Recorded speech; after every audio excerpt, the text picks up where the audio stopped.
বুড়ো বয়সে এসেও দুর্বার গতিতে এগিয়ে চলছেন পর্তুগিজ তারকা ক্রিস্টিয়ানো রোনালদো। গতকাল সৌদির ক্লাব আল নাসেরের হয়ে আরও একটি জয় তুলে নিয়েছে পর্তুগিজ এই তারকা।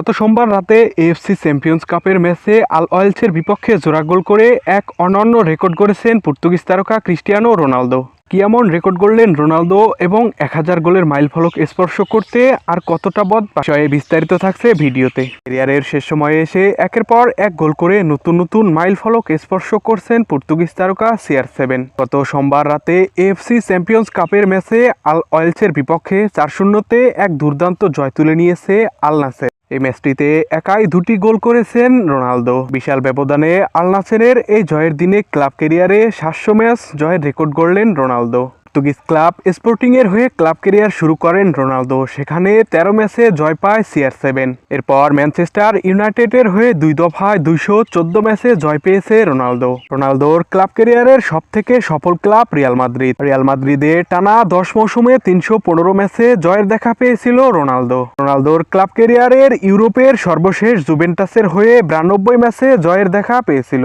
গত রাতে এএফসি চ্যাম্পিয়ন্স কাপের ম্যাচে 44তম মিনিটে প্লান্টি থেকে নিজের প্রথম গোল এবং 78তম মিনিটে সাদিও মানের ক্রস থেকে হেড করে নিজের দ্বিতীয় গোলটি করেন CR7। এ নিয়ে তার ক্লাব ক্যারিয়ারে 923টি গোলের রেকর্ড গড়েন। আর মাত্র 77টি গোল করতে পারলেই ক্লাব ক্যারিয়ারের 1000 গোলের মাইলফলক স্পর্শ করবেন ক্রিস্টিয়ানো রোনালদো।